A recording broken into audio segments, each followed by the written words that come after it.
प्रिय छात्रों नमस्कार। इस वीडियो में मैं आप लोगों को बताने वाला हूँ क्लास 10th सोशल साइंस के मोस्ट इम्पोर्टेंट प्रश्न जो परीक्षा में हर वर्ष पूछे जाते हैं। पहला प्रश्न कह रहा है कि बिहार झारखंड में देश का कितना प्रतिशत अदरक का उत्पादन होता है। तो इसका करेक्ट आंसर हो जाएगा ऑप्शन नंबर सी, यानी कि 80% अदरक का उत्पादन होता है। आगे बढ़ते हैं। अगला प्रश्न कह रहा है कि भारत में कोयले का सर्वप्रथम उत्पादक राज्य है। तो इसका करेक्ट आंसर हो जाएगा हमारे भाई कौन सा, तो इसका करेक्ट आंसर हो जाएगा झारखंड। झारखंड में सबसे ज़्यादा कोयले का उत्पादन होता है, तो ऑप्शन बी सही हो जाएगा। आगे बढ़ते हैं। अगला प्रश्न कह रहा है कि गेहूं के उत्पादन में कौन राज्य आगे हैं। तो गेहूं के उत्पादन में सबसे आगे जो राज्य है ना, वो कौन है हमारे भाई, तो है उत्तर प्रदेश, जो ऑप्शन बी में दिया गया है, तो ऑप्शन बी हो जाएगा। आगे बढ़ रहे हैं। अगला प्रश्न कह रहा है कि उत्तर प्रदेश और बिहार में रागी को किस नाम से जाना जाता है। तो रागी को मेरे भाई, रागी को हम मडुआ के नाम से जानते हैं, ऑप्शन सी सही हो जाएगा। आगे बढ़ते हैं। अगला प्रश्न कह रहा है कि भारत में आधुनिक औद्योगिक विकास का आरंभ किस युग में हुआ। तो इसका करेक्ट आंसर हो जाएगा सूती वस्त्र उद्योग में, यानी कि ऑप्शन ए सही हो जाएगा। आगे बढ़ रहे हैं। अगला प्रश्न कह रहा है ऑल इंडिया रेडियो के नाम बदलकर आकाशवाणी किस वर्ष किया गया। तो ये किया गया था मेरे भाई 1957 में, जो ऑप्शन ए में दिया गया है, ऑप्शन ए इधर राइट आंसर होगा। आगे बढ़ रहे हैं। अगला प्रश्न कह रहा है कि बिहार में नहरों द्वारा सर्वाधिक सिंचाई किस जिले में होती हैं। तो ये रोहतास जिले में होती हैं, ऑप्शन सी हो जाएगा। ऑप्शन नंबर सी हो जाएगा, रोहतास जिला, ऑप्शन सी। आगे बढ़ते हैं। अगला प्रश्न कह रहा है कि बिहार में किस प्रकार के वन पाए जाते हैं। तो बिहार में भाई पतझड़ वन पाए जाते हैं, option number C, option number सी।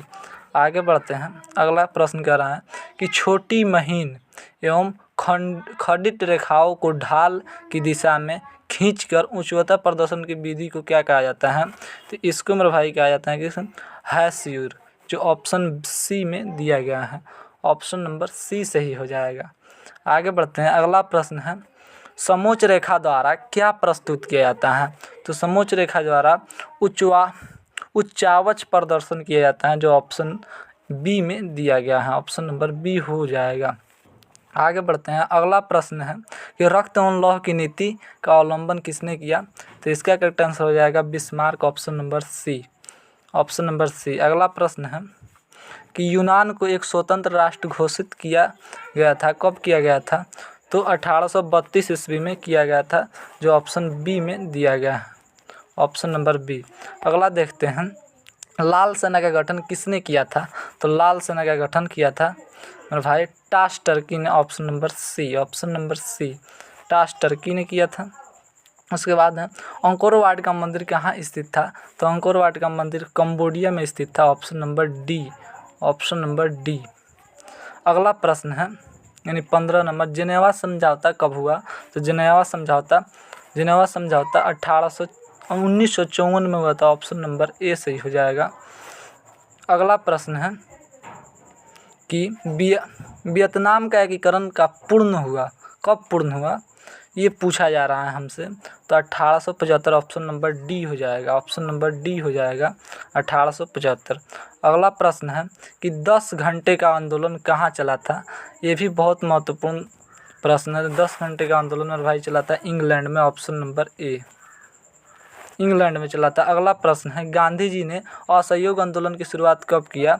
तो 1 अगस्त 1920 ईस्वी में किया था, ऑप्शन नंबर सी। अगला प्रश्न है कि रंपा विद्रोह कब हुआ। रंपा विद्रोह कब हुआ था। 1916 में हुआ था रंपा विद्रोह, ऑप्शन नंबर ए होगा, ऑप्शन नंबर ए। अगला प्रश्न है वाड़ाबंदी आंदोलन कहाँ हुआ था। वाड़ाबंदी आंदोलन इंग्लैंड में हुआ था, ऑप्शन नंबर ए। अगला प्रश्न है कि जनसंख्या का घनत्व सबसे अधिक कहाँ है। तो जनसंख्या का घनत्व सबसे अधिक महानगर में होता है, ऑप्शन नंबर डी।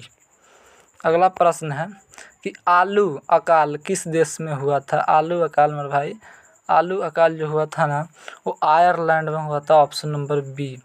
अगला प्रश्न है कि भारतीय प्रेस का आरंभ विलियम वोल्टस द्वारा कब किया गया था। तो ऑप्शन नंबर ए हो जाएगा, 1766 ईस्वी में। आगे बढ़ते हैं। अगला प्रश्न है काले दस्ताने और बंदी हुए मुठियों प्रतीक थी। तो इसका आंसर हो जाएगा श्वेत शक्ति से ऑप्शन नंबर सी। अगला प्रश्न है कि बिहार में नगर निगम में वार्डों की न्यूनतम संख्या क्या है। तो न्यूनतम संख्या मेरे भाई वार्डों की होती है ना, वो क्या होती हैं ये आपसे पूछा जा रहा है। तो इसका करेक्ट आंसर हो जाएगा ऑप्शन नंबर डी, यानी कि 42 आएगा। Option number D, option number D 42। 26 number प्रश्न है कि भारत में सूचना के अधिकार की मांग सर्वप्रथम किस राज्य में उठी। तो राजस्थान हो जाएगा option number B, option number B. अगला प्रश्न है कि आज दुनिया के लगभग कितने देशों में लोकतंत्र विद्यमान है। तो इसका करेक्ट आंसर हो जाएगा 100 देशों में, यानी कि ऑप्शन नंबर ए हो जाएगा। अगला प्रश्न है कि वर्तमान समय में किस शासन व्यवस्था को सर्वाधिक लोकप्रिय माना गया है। तो इसका करेक्ट आंसर हो जाएगा मेरे भाई क्या, तो इसका करेक्ट आंसर हो जाएगा ऑप्शन नंबर लोकतंत्र बी हो जाएगा, ऑप्शन नंबर बी। अगला प्रश्न है कि दुनिया के कितने हिस्से में अभी भी लोकतांत्रिक शासन व्यवस्था नहीं है। तो दुनिया के कितने हिस्सों में नहीं है, 1/4 हिस्से में नहीं है, ऑप्शन नंबर बी। ये सब सवाल बहुत पूछा जाता है।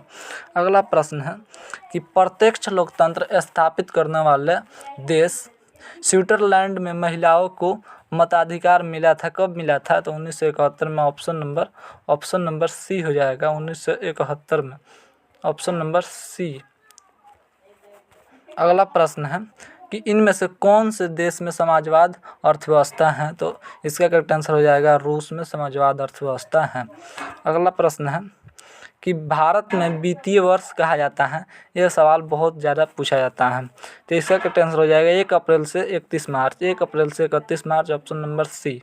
अगला प्रश्न है कि बिहार में प्रति व्यक्ति आय गरीब में गुजर रहती है। तो इसका करेक्ट आंसर हो जाएगा 41.4, जो ऑप्शन ए में दिया गया है, ऑप्शन ए। अगला प्रश्न है कि साख का अर्थ होता है। तो साख का अर्थ विश्वास करना होता है और ऋण लेना होता है। तो ए और बी दोनों हो जाएगा, जो ऑप्शन सी में दिया गया है, सी। अगला प्रश्न है कि भारत में सहकारिता आंदोलन का आरंभ कब हुआ।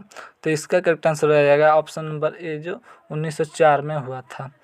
अगला प्रश्न है कि भारत के वित्तीय राजधानी किस शहर को कहा जाता है। तो भारत की वित्तीय राजधानी मेरे भाई मुंबई को कहा जाता है, ऑप्शन नंबर ए। अगला प्रश्न है कि वैश्वीकरण का मुख्य अंग कितने हैं। तो वैश्वीकरण के 4 अंग होते हैं, है ना। तो ऑप्शन नंबर डी हो जाएगा। अगला प्रश्न है कि वैश्वीकरण से बिहार के किस उद्योग को प्रोत्साहन मिला है। तो इसका करेक्ट आंसर हो जाएगा मेरे भाई क्या, इसका करेक्ट आंसर हो जाएगा पर्यटन उद्योग, जो ऑप्शन बी में दिया गया है, ऑप्शन बी। अगला प्रश्न है कि उपभोक्ता द्वारा शिकायत करने के लिए आवेदक शुल्क कितना लगता है। तो इसका करेक्ट आंसर हो जाएगा इनमें शुल्क नहीं होता है उपभोक्ता द्वारा। तो ऑप्शन नंबर डी हो जाएगा, ऑप्शन नंबर डी हो जाएगा, ऑप्शन नंबर डी। अगला प्रश्न है 40 नंबर प्रश्न, राष्ट्रीय उपभोक्ता हेल्पलाइन नंबर क्या है। तो राष्ट्रीय उपभोक्ता हेल्पलाइन नंबर में भाई क्या होता है। तो इसका करेक्ट आंसर हो जाएगा 180 - 11 और 4000, तो ऑप्शन नंबर सी।